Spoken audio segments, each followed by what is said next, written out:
This conference will now be recorded.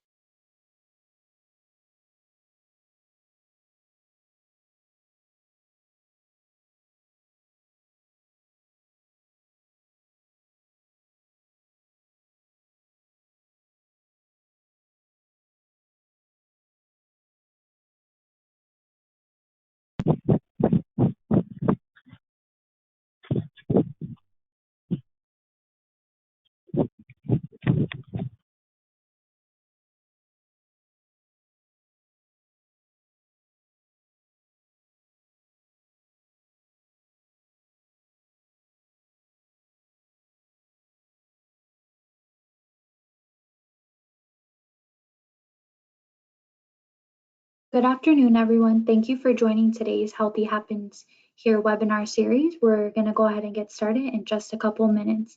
Thank you all for joining us today.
Good afternoon, everyone. Thank you and welcome to the Healthy Happens Here webinar series, a series of virtual webinars that covers a variety of health topics, including nutrition, mental health, tobacco cessation, and chronic disease self-management.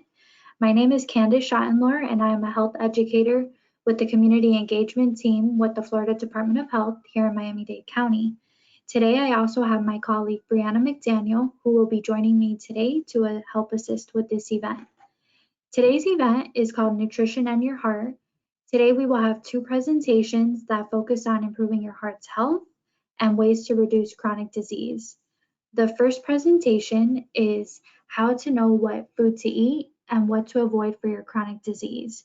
For this presentation, you will have the chance to learn more about the important role food plays in managing your chronic disease. You'll learn about the many different foods that can improve your condition and which to avoid to maintain a healthy lifestyle. Our second presentation is food, movement, and rest as medicine for daily stress. In times of stress, we often neglect to take care of ourselves, whether it is the stress of work, school, or family. It is important to take time to refocus and reset ourselves. In this presentation, we will explore the impact of poor food choices, inadequate exercise, and insufficient rest on our health, in particular heart health. And by learning the skills necessary to tune up each area, we open the possibility for greater health and resiliency. In addition, there will be a Q&A session with our presenters immediately after the presentation, so please feel free during the event to type in any questions you may have in the chat box, and we will address as many as possible during the session. And just a few other reminders, please know you have the capability to have your cameras on or off and to mute and unmute your microphone. And please remember while you're not speaking to keep yourself muted. And again, if you have any questions throughout today's webinar, please add them to the chat box on the right side of your screen. And so I will go ahead and introduce our first presenter today. Dr. Raymond Tomos is Miami's first and only board-certified chiropractic internist. He is the founder of Frontier Spine and Healthcare, where his practice specializes in holistic primary care. Using all natural therapies and thorough diagnosis, Dr. Tomos not only rules out pathology, but also addresses dysfunction and deficiencies that lead to symptoms and eventually disease. He has spoken at the Crohn's and Colitis Foundation Annual Symposium and is a featured speaker for Biotics Research Corporation. One of his passions is public speaking to empower patients to get to the root cause of their issues and adjust their lifestyle to improve their health. Without further ado, I'll now turn it over to Dr. Tomos. Hello, everybody, and welcome. Happy to be here with you guys today. And just a reminder again, if you can, just go ahead and double check and mute. Make sure that you're on mute here. Let me go back here. Well, you guys know what we got. What foods to eat and what to avoid for your chronic disease. And it's pretty much all going to be about your heart here. So let's go ahead and get to it. A little bit about me. I am a DABC, a diplomate of the Board of Chiropractic Internists, and I'm currently the only chiropractic internist in Dade or Broward. There's about 500 to 600 of us sprinkled throughout the United States, but this is a specialized training. This is a board exam that we have to take after we receive our chiropractic degree as well, and it's really on the focus of diagnosis and management of internal disorders. So throughout these or the way that we help people is really very similar to medical doctors, except for the treatment is completely different. So what we do is try to help people find physical, chemical, emotional balance. We use Western medicine diagnostic tools like blood work, stool exams, advanced imaging, MRIs, those kinds of things. And what's great about it is that there's a lot of holistic providers out there, but they don't really speak the same language as most medical doctors. So we run the same tests, we just treat differently. And we actually try to treat different things. Our goal is not to focus on the symptoms, but the reason why the symptoms are there. So we address the underlying imbalances of disease instead of managing those symptoms, as I mentioned. Treatment is based on individual results and the latest available research, and it's all about improving quality of life, preventing disease. So today we're going to talk about a couple cases where I was able to successfully help a few people. Christiana was in her 30s. She had neck pain, she had fatigue, she had autoimmune thyroiditis. You guys might recognize the name Hashimoto's. This was one of those examples where people come in for something and we end up helping with something else. So you'll see when we get there. Lisa was a female in her mid-40s, also came in with fatigue. By the way, fatigue is the #1 reason why people see doctors in the United States, and there is no medication for that, but it's a great symptom that tells us about underlying imbalances, deficiencies, and so on, and we'll get into that more. So she had a lot of stomach issues, and her doctors put her on statins because her cholesterol was a little bit high, and this made her feel even worse. So we'll talk about all that. And then Rex was a male in his 50s who came in with pain in his legs at night. He actually had no idea he was diabetic. His cholesterol profile was crazy. You guys will see what's going on. Dramatic changes in just 3 months. And again, remember, no medications. Everything is all natural, lifestyle related. So let's get into a little bit about heart disease. It's a leading cause of death for men and women. More than half of the deaths due to heart disease in 2009 were men, though. So a little bit more prevalent with men, even though it's still the leading cause for both. A lot of Americans die every year. 1 out of every 4 deaths, 25% of all the death in the United States is due to heart disease. And coronary heart disease is the most common type, killing more than 385,000 people annually. And every 34 seconds, by the time we finish this presentation, there will be multiple people that suffer a heart attack and unfortunately end up dying from that. So it's the leading cause of death for most groups. So it's not just, Caucasians, it's not just African Americans, it's literally everybody that unfortunately lives in America. And you guys may have heard of the standard American diet. That has a lot to do with it, and we're going to get into that. So coronary heart disease alone costs over $108.9 billion, not million, not thousand, $1 billion every year, right? So One of the things that we're trying to work on is getting insurance companies to pay for a little bit more prevention instead of just wasting all this money once things have gotten to the point that they get.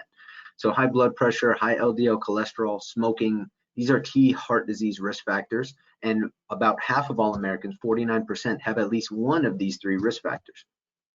So who's the number 1 killer? Woo! Heart disease. Well, it still kills a lot of people every single year, despite the fact that cholesterol numbers have been going down. So this is something that's important for us to think about, because if cholesterol is lower, does that mean that you're safer? At the beginning of the presentation, your answer is probably going to be yes, but you're going to see why that is very misleading. So I want you guys to remember that right now at this point. This is very important. You're going to see why here. So diet, stress, lifestyle, these are all things that lead to problems that we have. Now, back in the 60s, there was a company, the Sugar Research Fund, and they actually ended up paying some scientists to say that cholesterol was due to eating fat. But as you guys are going to see, it's really more insulin resistance and carbohydrate metabolism issues that lead to cholesterol problems as we get through this. So conventional Western medicine really focuses on treating the values of cholesterol. But good cholesterol, bad cholesterol, I'm sure you guys have all heard that. Oh, my HDLs are high, so that's okay. No, those are values. Those values don't tell us much about what's actually going on. So you're taking a statin, your cholesterol goes from 230 to 200, and you're like, all right, yes, I'm safer. But you guys are going to see what happens here. All right, so these are some risk factors. If you're a diabetic, if you're overweight or obese, obviously standard American diet, we should just replace poor diet with standard American diet. Not exercising, drinking too much, smoking, and of course, abnormal lipid levels. These are all risk factors. So if you guys have any of those, you want to obviously get a checkup. So traditional lipid testing is not great, okay, because it is a calculated number, right? So most of the time you'll see HDL-C, and that'll mean calculation. So if your triglycerides are a little bit out of whack, that's going to give us a false number there. So the presence of small, dense LDL actually quadruples the risk of heart disease compared to the same total of LDL in a larger buoyant form. And you guys are going to see exactly what I'm talking about. Remember that for me. Small, dense LDLs versus large, buoyant LDLs. That's what really matters, how much heart disease you can actually develop.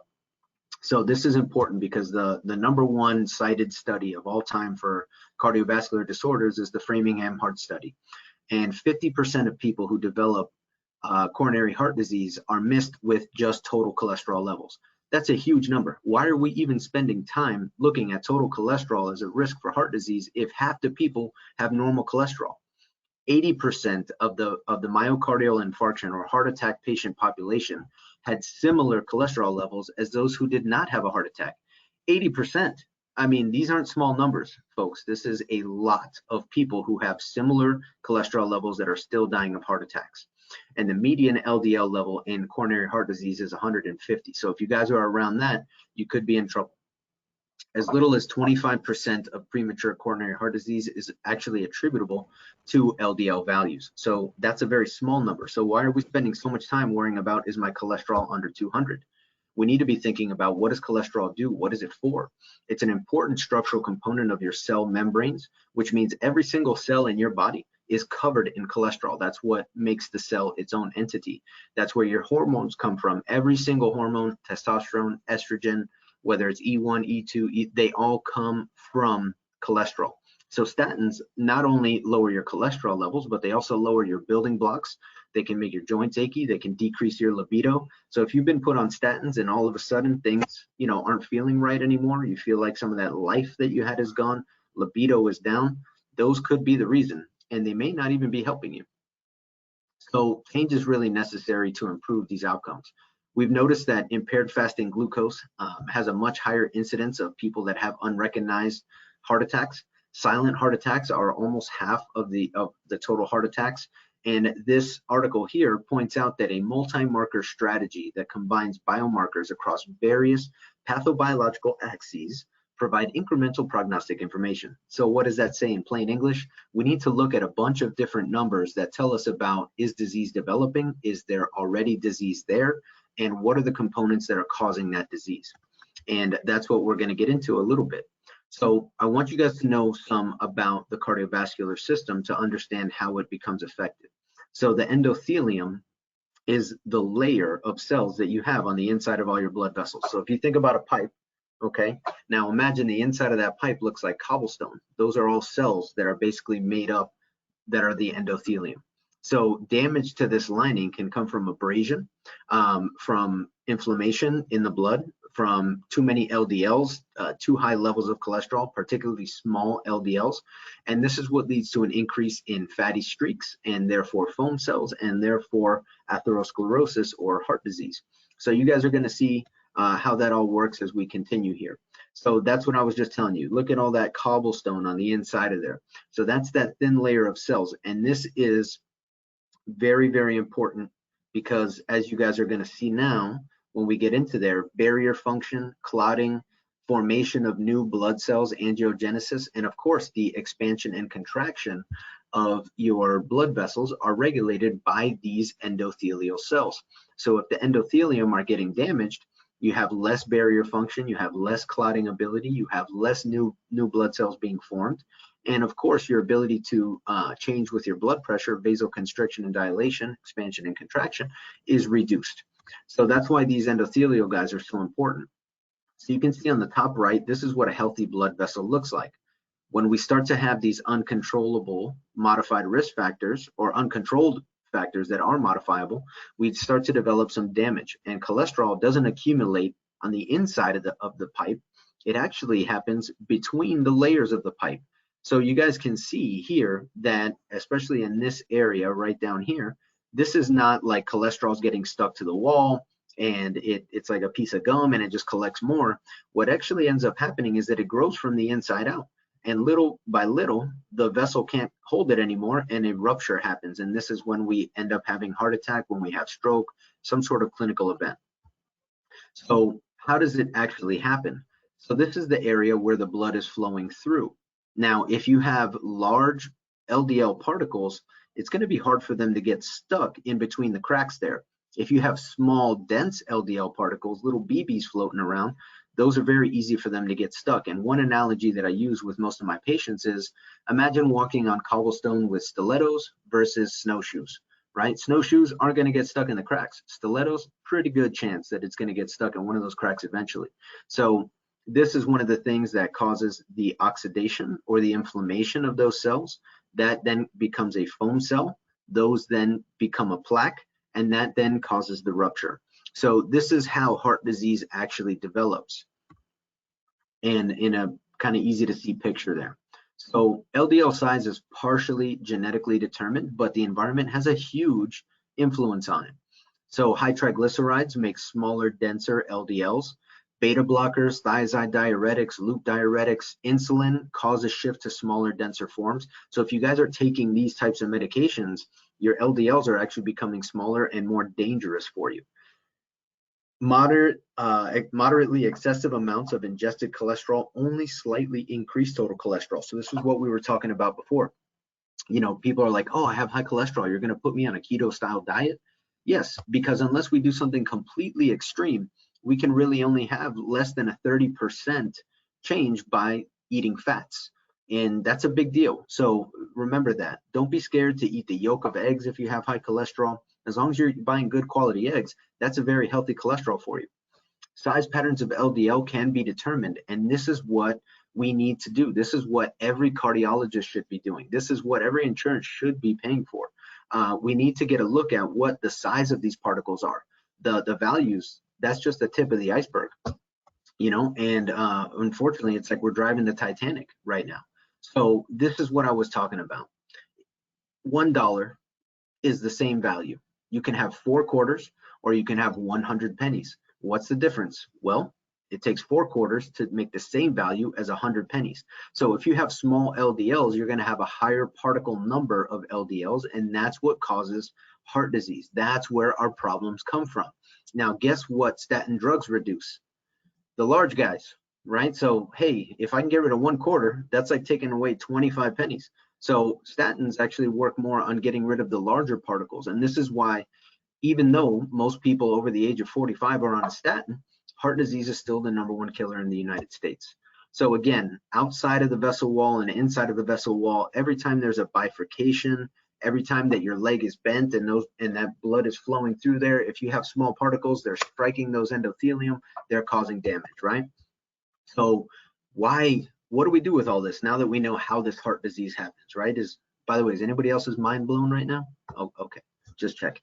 All right, we need to evaluate more thoroughly, right? If you guys go in for your annual exam and you guys are getting, 6 minutes, any problems here and there, they're not listening to all the valves in your heart, they're not running these types of tests, you're not getting preventive healthcare. You're getting, are you dying right now? Okay, no, I'll see you in a little while. So physical exam is super important. Looking at the blood chemistry, this is really what we need to do. The lipid subfraction testing, inflammatory markers. Remember what that article cited a little while ago? We need to look at multiple biomarkers to tell us what's going on. Well, this is what we look at in my office. We look at a CBC so we can tell what's going on. We look at all the cells to make sure your body's fabricating in the right way. Obviously, the cholesterol, the triglycerides. We look at how your body functions with carbohydrates, hemoglobin A1C, glucose, insulin. We make sure the adrenal glands and the kidneys are functioning right with electrolyte panels. Do you have enough iron? Are all these things wrap up into your ability to develop not just heart disease, but chronic disease, period. So a cardio IQ panel, which was developed by Berkeley Heart Lab and now purchased by Quest, breaks this down for us. So this person, you can see total cholesterol, I don't know if you can see it or not, only 122.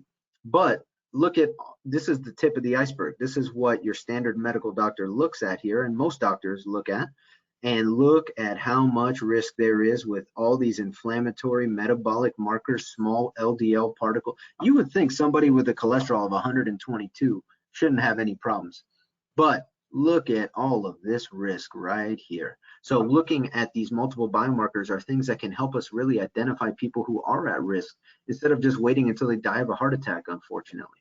So homocysteine is one of those markers. It's right here. This guy right here, homocysteine, has been linked to cardiovascular events because it's how your body actually makes antioxidants.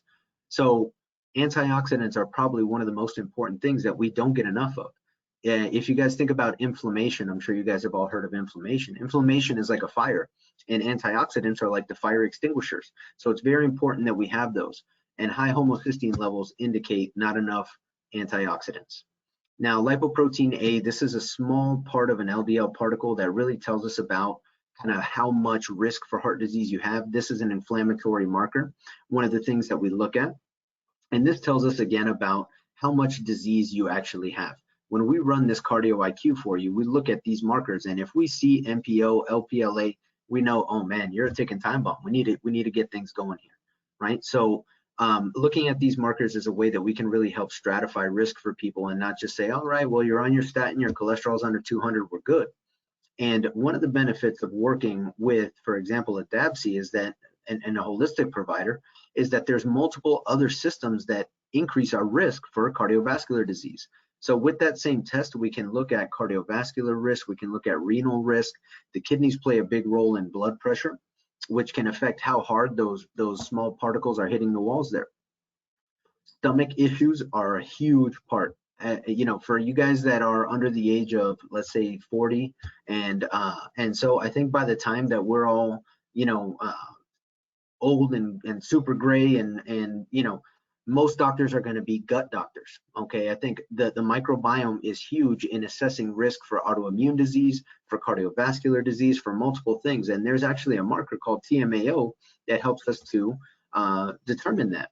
So gut dysfunction can lead to obesity, diabetes, non-alcoholic fatty liver, high cholesterol, inflammatory bowel, cardiovascular. So stomach problems equal problems everywhere else. And that's because the stomach is how we get our ability to rebuild ourselves.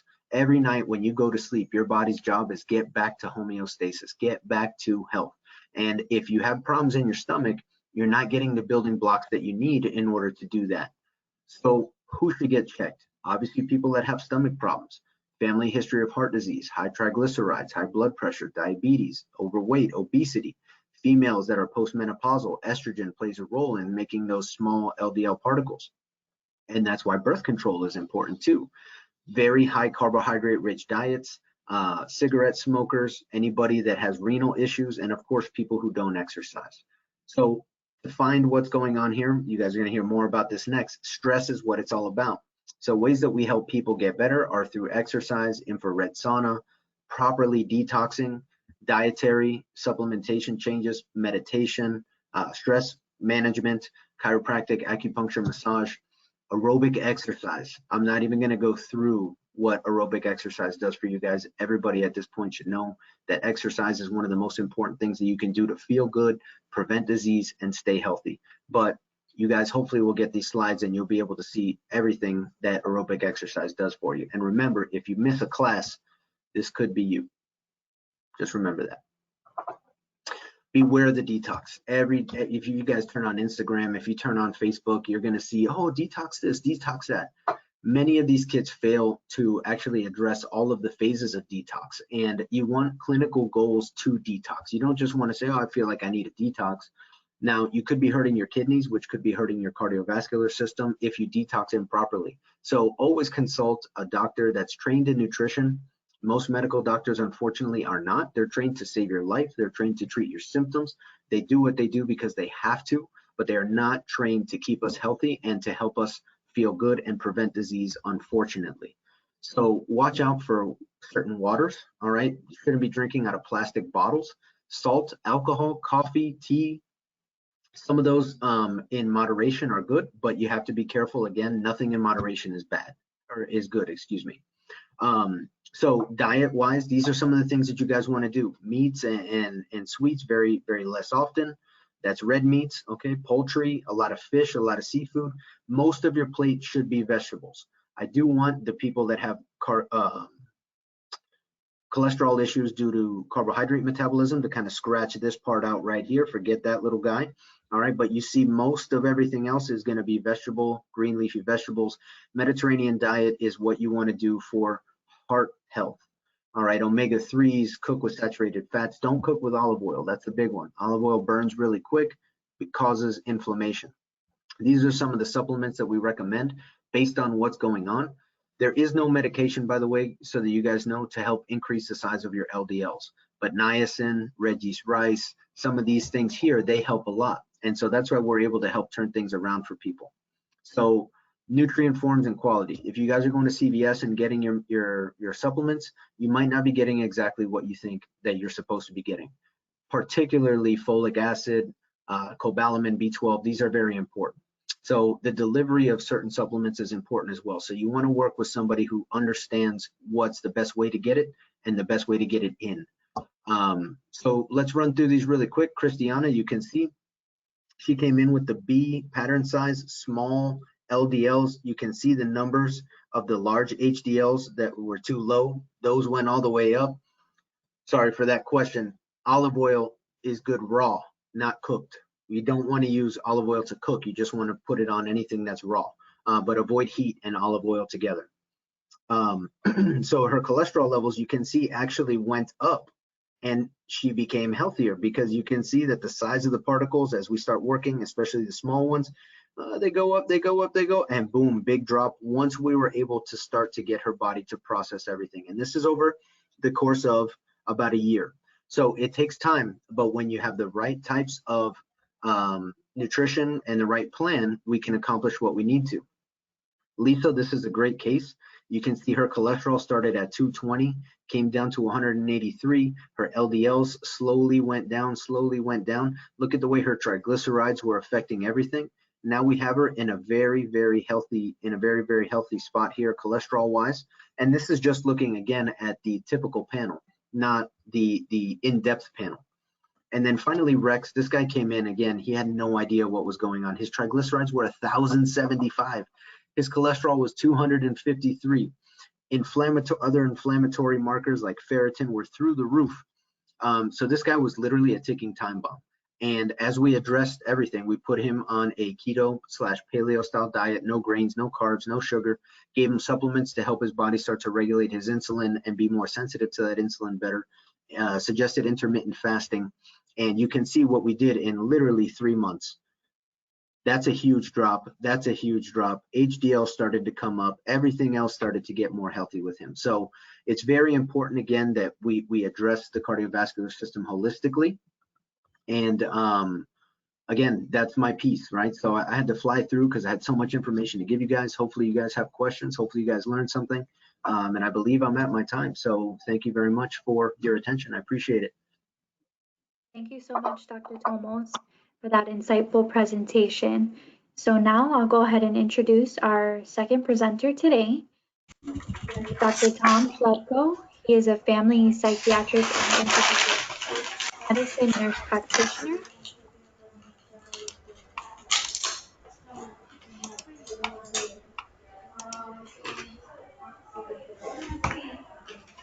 Give me 1 second. Okay. Our second presenter today is Dr. Tom Schlepco. He is a family psychiatric and integrative medicine nurse practitioner who works in community health at Brisk Medical Centers here in Miami-Dade. He earned his Doctor of Nursing practice degree, achieved postgraduate training in integrative medicine and completed the Duke University Johnson & Johnson Nurse Leadership Fellowship. He serves as Vice President for the Nurse Practitioner Council of Miami-Dade County, Policy Committee Co-Chair for Integrative Medicine for the Underserved, and is on a mentoring committee at the Miami Rescue Mission Homeless Center. He has recently completed service as the Secretary of the Florida Nurse Practitioner Network. He is also the co-founder of Health and Wellness Creations, which offers health and wellness coaching, integrative health education, and mind-body wellness training. I will now turn it over to Dr. Schlepco. Good afternoon, everyone. I hope everybody can hear me. I want to thank everyone for being here. Thank you, Dr. Tomos, for your presentation. That was very insightful about heart health. Today I'm gonna work a little bit with food and diet, but I also wanted to expand it to some topics like movement and rest and how we can use them to deal with stress, which is related to heart disease and, of course, other conditions related to the heart. And as mentioned, I'm a family nurse practitioner as well as a psychiatric nurse practitioner. I work in Brisk Medical Centers with community health, so I'm working with a population that's at risk for a lot of these conditions. So we're going to focus on those as well. So.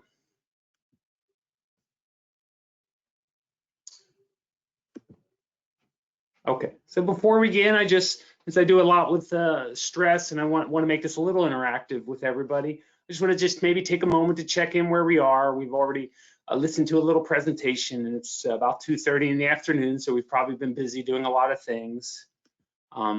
Since we're talking about stress, maybe take a moment to check in to see if we might be carrying any stress. Perhaps the stress is physical, or perhaps maybe we're noting some mental stress. If we're at the job, we often have a lot of mental stress, or even being at home. And sometimes both physical and mental stress lead to emotional responses and emotional stress. So just taking a moment to perhaps notice how it feels to be with your stress. And I really think that's important. And it's when we are aware of our stress, and that's the first step in really dealing with our stress, is to be aware of it.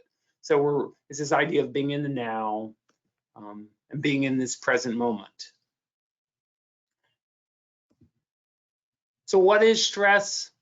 I mean, we could technically describe stress as being a non-specific response of the body to any demand, whether it would be caused by or results in pleasant or unpleasant conditions. We often use the term stress to describe negative things in our life, but really stress can also be very useful in our lives as well too. Stress is very motivating and it helps us find meaning in our life as well too. And stress can be things like temperature, right? That's an example of stress that has some positive and negative aspects of this. So that's something physical change that results from stress.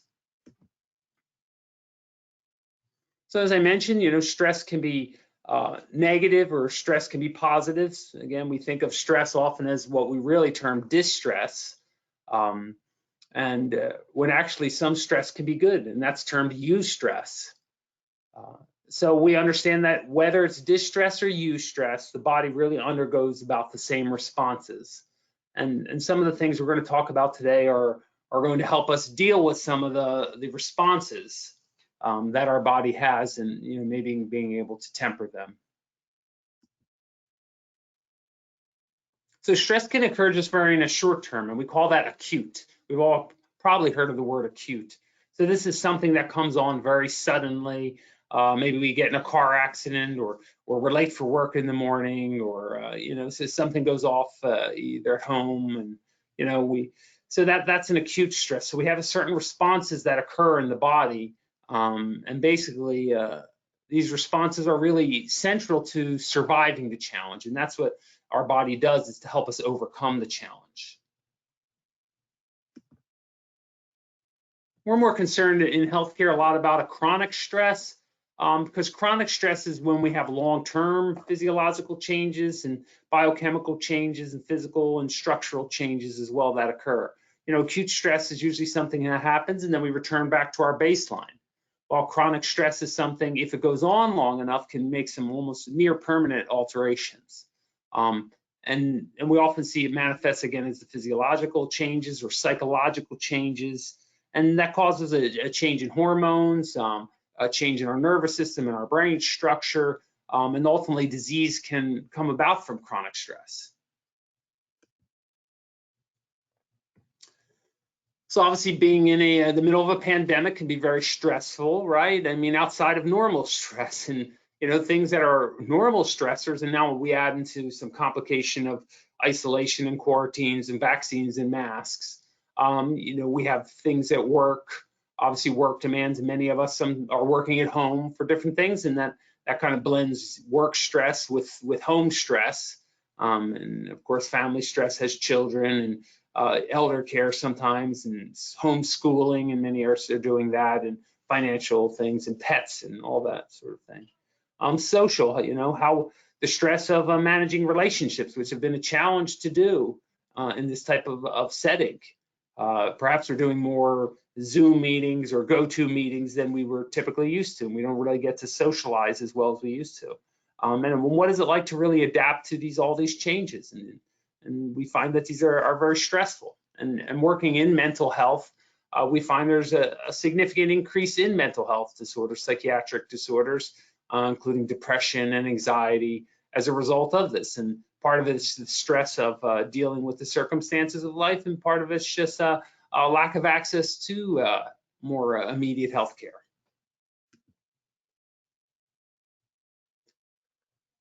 So what are some signs of stress overload? Well, this is when we might be feeling irritation, anger, denial. There's, oftentimes when we're overloaded with stress, we're feeling uncertain or nervous or anxious. We may feel helpless or powerless to be able to change the events that are causing stress. We may lack motivation to change. We may, as Dr. Thomas mentioned, feel things like fatigue or tiredness, or even feel overwhelmed or burnt out or near burnt out, which when you start to feel a little crispy around the edges, that's a sign that you're near burnt out. You may even feel some symptoms of sadness or depression. And this could be, doesn't have to be pathological, meaning it doesn't have to meet criteria for official diagnosis of depression, but it's normal to feel sadness. We may be feeling more than typical. We may find ourselves having trouble sleeping or trouble concentrating. And these can be signs of stress, and they could also ultimately lead to some medical or psychiatric problems. So what do we know about stress in your heart? Dr. Thomas talked a lot about heart health, and I'm going to just really relate it to stress a little bit. We don't probably exactly know how stress contributes to heart disease. We do know it does contribute to it. And again, mentioned heart disease is the #1 killer, the leading killer of Americans. We do have some theories that stress triggers inflammation, which was also mentioned. And this may contribute to things like heart disease and some other processes downstream. But we also know that stress does affect our behaviors. So we respond differently when we're under stress. And I think we just take a moment to think, how do we respond when we're under stress? Well, if we have good coping mechanisms, we maybe go to an exercise class and we do a yoga class or something like that. But if we don't have positive coping skills, what we would call negative coping skills, we may engage in more eating. We may eat sweeter foods or saltier foods. This may contribute to our high blood pressure, changes in our cholesterol levels and lipid levels as well. We might smoke more. Even if we're a mild smoker, we may become a more intense smoker. We may, again, especially in a pandemic, we're a little more prone to sedentarianism as well. And we may also engage in things that aren't here per se, like substance abuse. We may cope with more alcohol intake. As marijuana is becoming more legalized across states, it's medicalized here in the state of Florida, we may people using it more to deal with stress, and that can have some negative health consequences, or even maybe some other substances people engage in to help as well.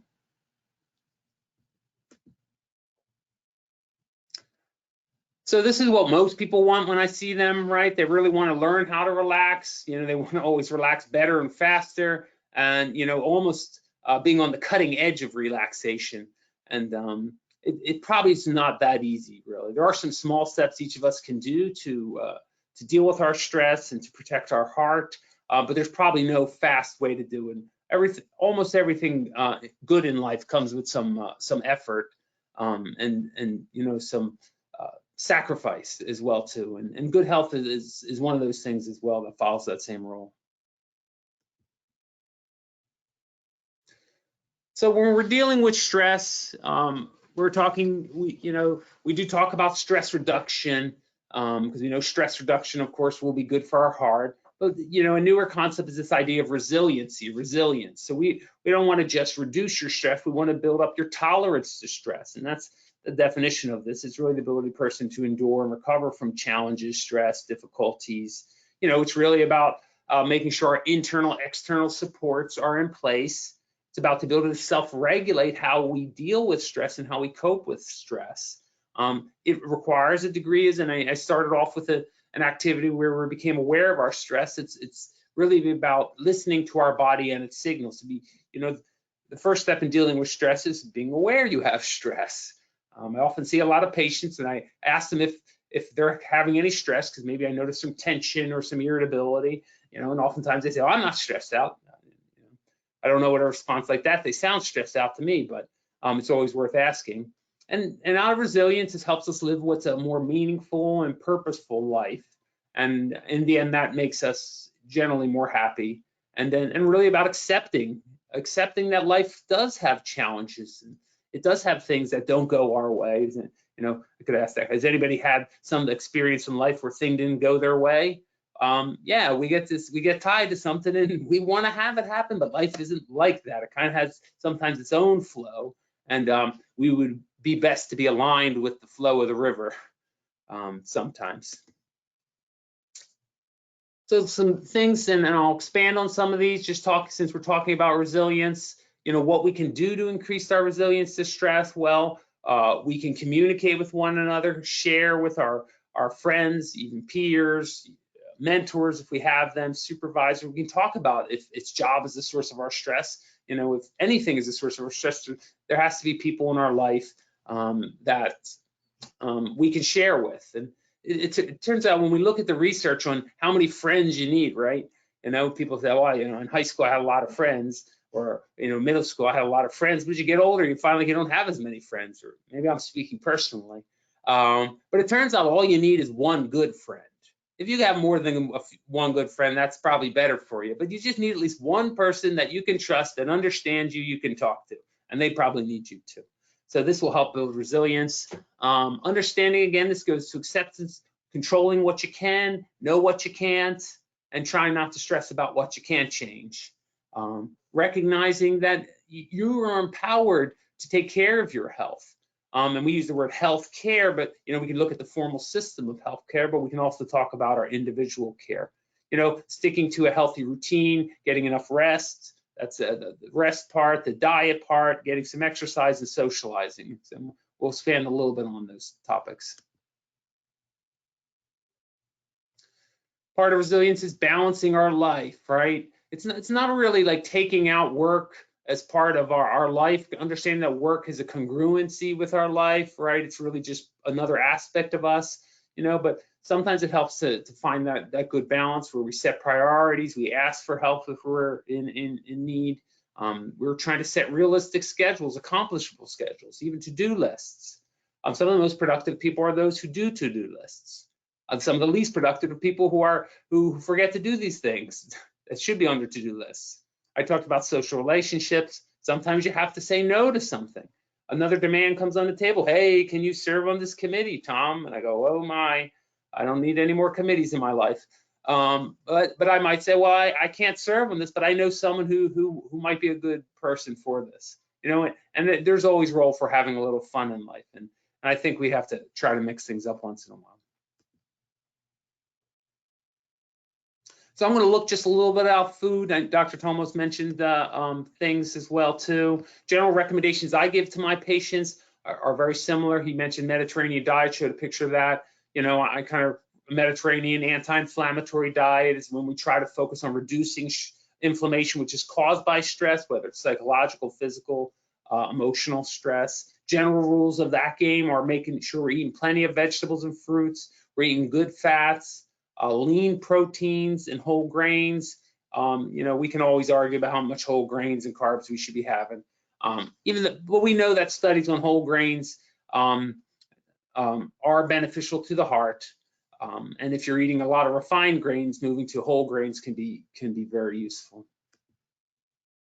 So similar picture. Mediterranean diet, this is what it kind of looks like, right?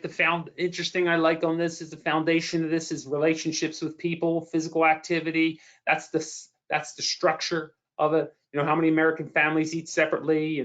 One's microwaving this, one's microwaving that, right? Not eating together. So making sure relationships are at the basis of our food and then moving up on these type of pyramids.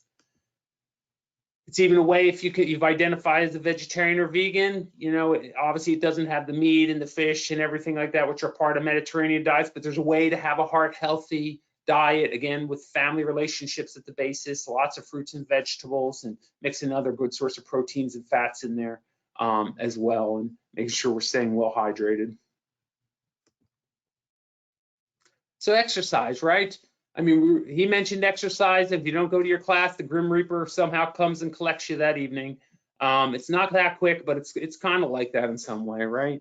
So we know exercise is good for the heart. It's good for relieving stress, make you feel good about your life, distract you from your daily worries. I don't know if it's a distraction as much as it at least makes you tolerate your daily worries a little bit better. After I work out, I say, well, that wasn't that stressful. That's not that bad after all, right?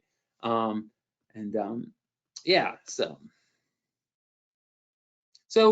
important to, even if you just do a little bit, we know that exercise can be cumulative over the course of the benefits. If we can do 5 minutes, we're really looking for at least 30 minutes nearly every day. But if you could do 5 minutes at a time, like maybe you're working at home in between a Zoom meeting, you go for a walk around the block, right? Maybe it takes 5 minutes to do. You don't have to spend, but 5 minutes plus 5 minutes, it can add up to 30 minutes. We know that's some of those benefits. So you have to block out a little time to do it.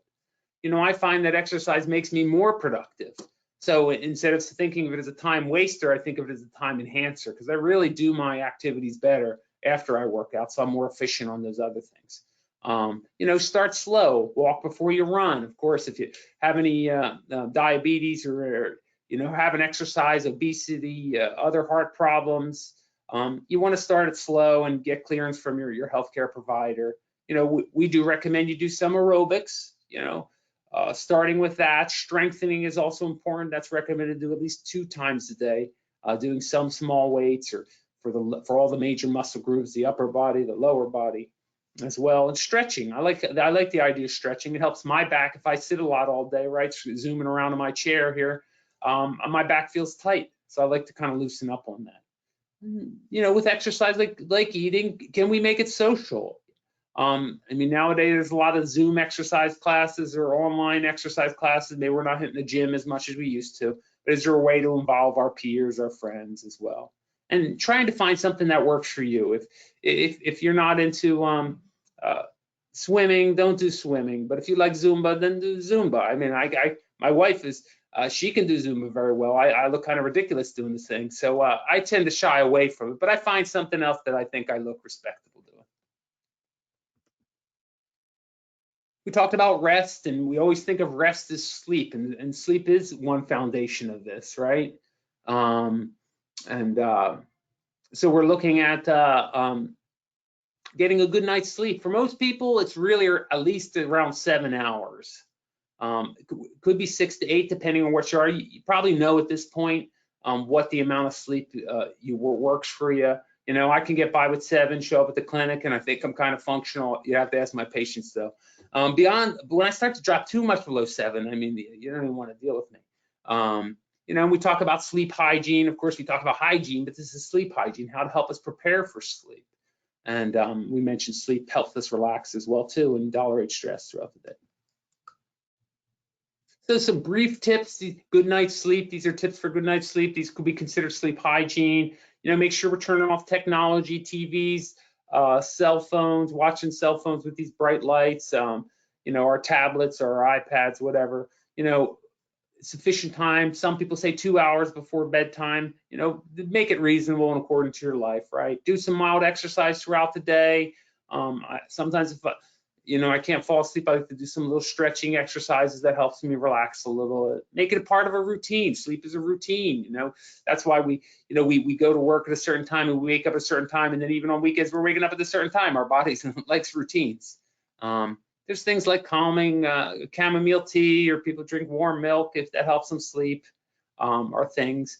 If you do have any worries on your mind and you're having a hard time sleeping, maybe setting aside or writing down some of the things. Could relate to a to-do list, like what do I have to do tomorrow? And that releases you some of the stress that you might have on your mind as well too. There's things like progressive relaxation, where you maybe start to visualize your maybe from your feet and moving up to your pelvis, torso, upper extremities, where we tighten muscles and then we relax them. That's a way to also to relax. And then there are a lot of apps on the phone that we can get. Some are free, some are low cost, that have some good programs as well too. I think of breathing even as rest. Sometimes we can find rest in our breathing. We even know sometimes just being aware of our breath can help us. And if you look at some of the benefits of breathing, because of a particular nerve that runs through the diaphragm called the vagus nerve, which helps us kind of calm ourselves and rest. Sometimes just taking a few deep breaths can be very restful. You can find in that and bringing some awareness to there, on top of improving lung function and heart function and oxygenation. It can help our nervous system be a little calmer. And mindfulness, and these are activities I like to bring to people in my clinic because they're low cost, and they're things that I can bring to everybody. You know, here's thinking of, you know, maybe Miami traffic isn't up to full swing yet, but it'll be eventually like this. You know, but if you live now, you'd be home here, right? You'd find a sense of peace in where you are. And I think that's a form of rest too. So what is mindfulness? Hard to really describe. It's something easier to feel a little bit, right? It's really being on awareness in the present moment, aware of our physical sensations, thoughts, emotions, and perceptions. Trying to do it without a sense of judgment. Oftentimes, we would find if we really were able to focus on it, that we do a lot of judgment of our thinking, and you know, and bring in a little compassion. You know, this is just hard to be in a pandemic. You know, raising a family and working full time is hard work. Why don't we give ourselves a little break and understand that? And we often use it as a breath as kind of an anchor to bring ourselves back to it, because it's a place of rest and it's something we're doing all day long. So I'm going to give you a little easy tool. I think it's easy, but it's maybe something you could bring home with you, how to practice a little mindfulness. We talked a little bit about some movement. We talked a little bit about food. This is called the how to take a moment to stop in your life. So the S stands for stop. That's pretty easy, right? It's stop, and we stop. We just take a moment to pause what we're doing. And I go between rooms with patients and I apply this. You know, I may stop for a moment before I run to the next patient. I take a breath, right? Wow, where am I? You know, maybe this is ideal with psychiatric patients. A lot of them have really intense personalities. So they bring a lot to the table, a lot of emotional content. So sometimes I have to say, wow, where am I before I go see my next patient? Maybe take a breath, right? Observe what's going on. How am I responding to what occurred in this event? You know, and then I make a decision, decide how I want to deal with a stressful situation. I mean, do I want to be angry or irritable or loaded when I go see a patient, or do I want to come home from work and I'm yelling and screaming because I had a stressful day, or do I want to take a different approach in life, right? And see how I can channel my stress into something healthy, like a good diet, or do I want to exercise, or you know, making sure I'm getting some rest as well too. So we're at the end here. I appreciate everybody listening to me. I know we're going to have a little bit of a Q&A session now, so we're available for that. So and I'm much. going to bring you back, Candace. Yeah. Thank you so much, Dr. Schlepco, for that presentation, and Dr. Tomos. And now I'll turn it over to Brianna McDaniel for our question and answer session. And as a friendly reminder, if you haven't already put in your questions in the chat box, you can go ahead and do that. Thank you so much. Thank you, Candace. So we received quite a few questions, both when you guys were all registering for this event, and also I see a few in the chat box. I see one question in the chat box, and this could be for either presenter. It says, Mediterranean diet uses olive oil. You said not to use it. What's the best oil to use then? Right, so I'll go ahead and jump in because I believe that was during my presentation. If I said that you should not use olive oil, I apologize. You should use olive oil. However, you should not cook with olive oil. Olive oil, if you guys notice, the ones that are more expensive in particular come in a darker bottle, because even the rays of the sun, the heat that the sun creates, can damage the bonds in the olive oil and make it inflammatory. Olive oil in its pure state is one of the most anti-inflammatory oils that you can use, but you want to use it only raw. So for salad dressings, on top of vegetables, those kinds of things. As far as cooking goes, I generally recommend avocado oil or coconut oil, ghee, clarified butter. Those are excellent things to cook with because they have a higher burning point. And avoiding burnt foods is a very great way to reduce inflammation. Awesome, thank you so much. I also have another question here. I believe this is for a most recent speaker. It says, a combo of brisk walk and Pilates for 30 minutes each, is that okay in terms of physical activity? Well, you know, a lot of where we start with exercise depends on our current health, right? It sounds like a good combination. I like Pilates class. It really, you know, I mean, works my abdomen. I'm, you know, burning all night. So I think brisk walk is, you know, when we're looking at exercise, most people kind of walk lazily. You know, we look for like moderate exercise. So brisk walking would be considered moderate exercise. So that is very helpful. And, you know, I like walking outside because we're getting also exposed to nature and trees and things like that as well. And yeah, and Pilates are good for many different things. It's kind of a combination of ab work, strength work, and stretching. So, you know, again, it's everybody can work into what their tolerance level. Maybe someone here can't do walking and Pilates on some day, but if it's in your little repertoire, then continue to do it. Thank you. One of the questions that was submitted to us previously, it says, do you have any tips on how to control for high blood pressure as we age, but continue to work in very demanding roles? And this could be for either presenter. Well, I think both of us should answer here because stress is a huge role-playing factor for high blood pressure. But before I let Doc take over here, one of the things is higher blood pressure as we get older is actually a little bit better for us. Very low blood pressure as we age has a higher correlation with increase in falls and broken hips and therefore death. So as we age, we want to make sure our cholesterol is low enough where it's not damaging our organs, but also not too low to the point where it causes faintness, where it causes dizziness, where it causes, you know, an increased risk for falling. But kidney health is extremely important. when it comes to blood pressure, all the endothelial cell issues that I was talking about earlier. So making sure that you have your blood sugar under control and your insulin under control is a great way to help with that as well. And that is my piece. Yeah, I like this. You know, I like to start with lifestyle.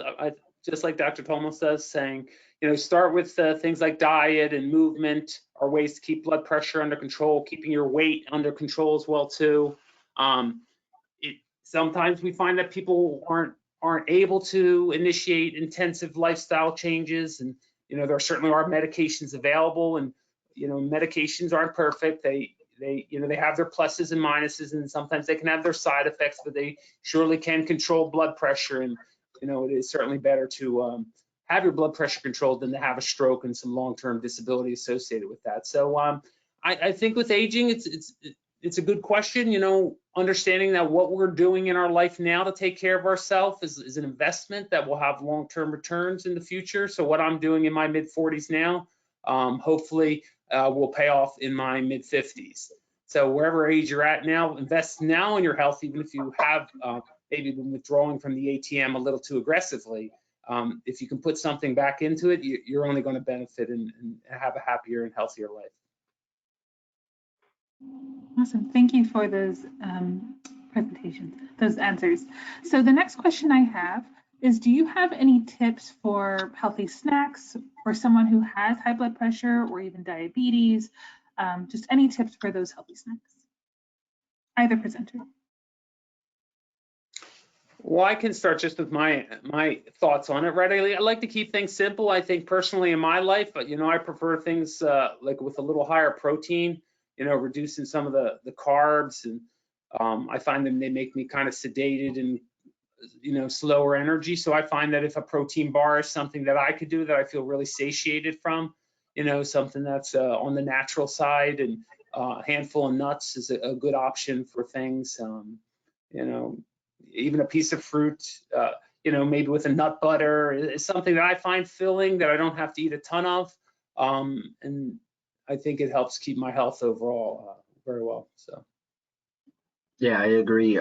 Nuts are a great source of a snack. Raw almonds, walnuts, pecans. You really want to stay away from peanuts and cashews. Those don't offer as much nutritional value as the other nuts, but pistachios are great. Brazil nuts. All these are excellent, of course, if you have allergies, something to be careful with.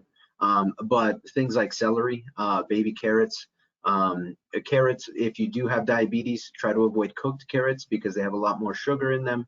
It kind of gets activated through that process. But raw carrots are definitely better. Celery, if you take it back to elementary school, ants on a log, minus the raisins, just put the nut butter on there with the celery. I actually had that as a snack yesterday. That's a great way to manage your insulin response, as well as to get some satiation with the fats and the proteins in there. Awesome. Thank you so much. For the sake of time, we do have a lot of questions. We will end up following up with everyone who's in attendance. That way we can send that out. Once again, the recording's going to be online, and I'm going to hand it over to Candace to close us out for the day. Thank you so much, Brianna.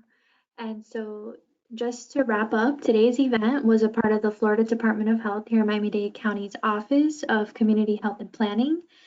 And these events will be held each month and will cover a variety of topics, including, like today, nutrition, mental health, tobacco cessation, and chronic disease self-management.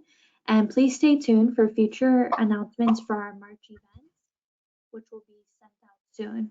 Finally, please make sure to visit healthymiamidade.org to receive the latest updates from the Consortium for a Healthier Miami-Dade, as well as other health educational information. And we will also be sharing in the chat box an evaluation link for today's event. So please take a moment to complete this evaluation, as we will use your feedback for future webinars. And thank you again for joining us today. We hope you have a great rest of the day. Thank you so much. Thanks, everyone. Thank you. Take care, everybody.